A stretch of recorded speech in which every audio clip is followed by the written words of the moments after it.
Agora nós vamos para atos administrativos. Repito que esse conteúdo vai ser lecionado de uma forma superficial, mas a gente vai tentar fazer o melhor. Atos administrativos é altamente complexo, altamente abstrato. É uma coisa assim que, se você não visionar na prática, vai ser meramente uma decoreba, muitas vezes sem sentido, tá? Para quem gosta, quem pretende fazer concurso, se tiver, né? Se tiver país, né?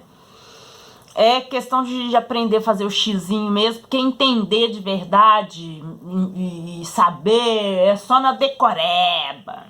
Boa e velha decoreba para marcar X. Vamos lá então, fazer a minha parte. Eu espero que vocês compreendam um pouquinho.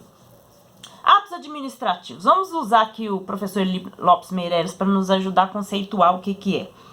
Ato administrativo é toda manifestação unilateral da vontade da administração pública que, agindo nessa qualidade, tenha por fim imediato adquirir, resguardar, transferir, modificar, extinguir, declarar direitos ou impor obrigações aos administrados e até mesmo a si próprio. Ou seja, são atos unilaterais da administração pública que, obviamente, se é da administração pública, se é ligada à coletividade, vai criar direitos e obrigações para ela mesma ou para os administrados. Isso é bem óbvio, né? Existem outros conceitos de doutrinadores modernos. O povo gosta muito do conceito da Maria Silvia Zanella de Pietro, né?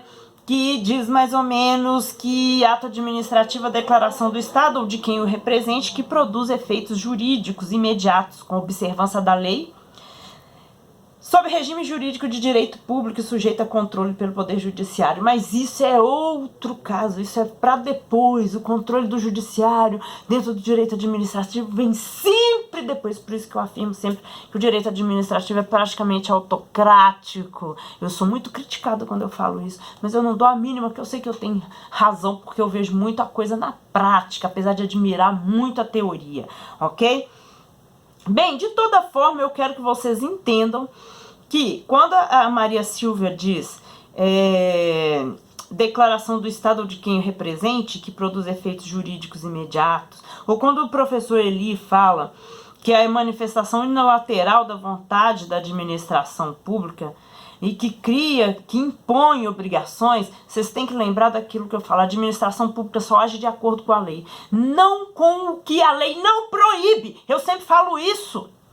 A administração pública, ela age de acordo com o que a lei determina e não de acordo com o que a lei não proíbe, ok? Tá. Fazendo essas divagações, vamos passar para a parte de uma classificação genérica aí dos atos administrativos. Primeiramente, vamos classificá-los como vinculados ou discricionários. Os atos administrativos vinculados são os que a administração pública pratica sem margem alguma de liberdade de decisão. Eles são totalmente engessados pela lei, ok? Pela lei, são totalmente engessados em termos de forma, de como vão aparecer, de como vão surtir efeitos e como o administrador público deve aplicar esse ato administrativo, tá? Vou dar um exemplo. Olha só, licença maternidade. Digamos que alguma servidora pública tenha, né, ganhado neném. E aí ela ganha o direito à licença maternidade. O administrador público, ele não pode, falando que a função dela é essencial, que não pode ficar sem, impedi-la. Por quê? Porque ele é engessado pela lei. Então ele vai, declara e publica que a partir daquela data X, aquela funcionária vai entrar em licença maternidade até a data Y. Então é um ato engessado. É um ato que totalmente não dá para discutir, é totalmente dentro da lei. Ele é engessado pela lei, ele é formado pela lei, ele é estruturado pela lei. Esses são chamados atos vinculados.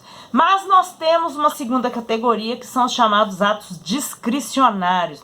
Os atos discricionários são aqueles que a administração pode praticar com uma certa liberdade. Discricionariedade é isso, é aquela coisa de amplitude do poder de agir da administração, pode agir de determinada forma, claro que tudo dentro da lei.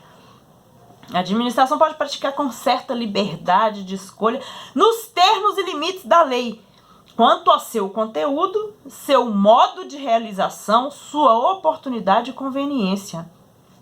Tá? Então, apesar de ter uma certa liberdade, ele ainda tem um certo molde da lei, porque é assim que a administração pública funciona. E, obviamente, os atos administrativos não seriam diferentes. Tá, e quais são os requisitos dos atos administrativos? Tá? Os requisitos dos atos administrativos, primeiro é competência. Para fazer um determinado ato administrativo, aquele agente público, aquele agente da administração pública tem que ter sido investido para tal. Portanto, não dá para um fiscal da vigilância sanitária, por exemplo, né, firmar um flagrante de uma pessoa que foi presa, porque ele não tem competência para tal. A competência dele é fiscalizar. E a competência da autoridade policial, que é uma autoridade administrativa, não é judiciária, eu sempre falo isso, né, que é essa função de assinalar aí esses flagrantes. Então, a primeira coisa é competência, porque quando sai da competência acontece algo chamado abuso ou excesso de poder, e isso é causa de anulação do ato administrativo, tá? Outra coisa, o ato administrativo, ele tem como requisito também a finalidade. A finalidade, ela foi estudada anteriormente, mas ela foi estudada como um princípio que é muito relacionado ao princípio da impessoalidade. A gente sempre falou, a gente fez prova sobre isso e tudo mais. A finalidade é um elemento sempre vinculado à lei, né? Nunca é o agente público que determina a finalidade, mas sim é a lei que determina a finalidade, tá? E nós temos também como requisito a forma. O que significa a forma? Aquele ato administrativo, ele tem uma forma, ele tem um formato, ele tem um jeito, um modo dele ser praticado, porque senão ele não vale, tá? Como é que faz uma nota de multa para um restaurante que está infringindo normas da vigilância sanitária? Tem que ser feito assim, assim, no formulário, assim, assim. Aí como é que faz para nomear um funcionário? Tem que ser no diário oficial, através de forma X, Y. Isso é forma. Isso é um requisito do ato administrativo. O ato administrativo não é feito assim, não, de qualquer jeito, tá?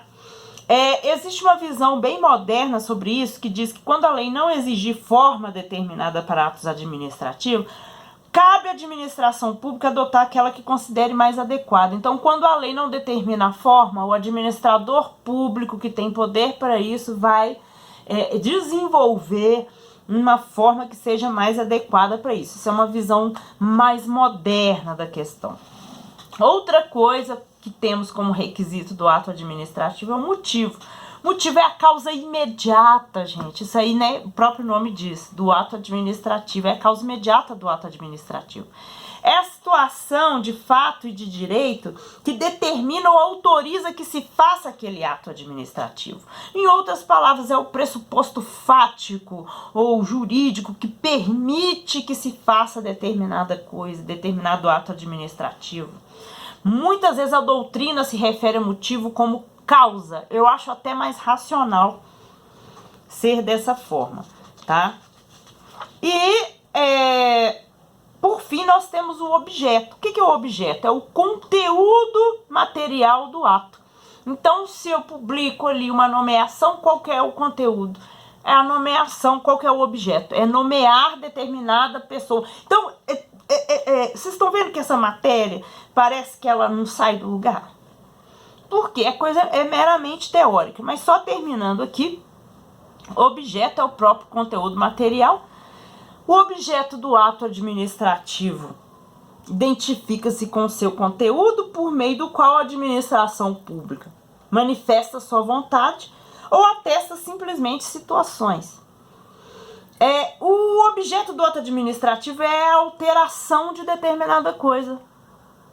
Simplesmente isso. né? O que é, se eu estou publicando uma demissão, né, que é uma perda de estabilidade, qual que é o objetivo? Transformar uma realidade de antes, que era a pessoa que trabalhava na administração, agora não vai trabalhar mais. Esse é o objeto. Então esses são os requisitos dos atos administrativos. Eu vou deixar para vocês um material para vocês darem uma estudada, porque eu vou cobrar isso em prova final, vocês vão ter toda facilidade de estudar e por isso já está muito grande. Fecha-se aqui o conteúdo direito administrativo. Semana que vem eu vou fazer um vídeo de considerações finais e para não ficar diferente, corta. Muito obrigada.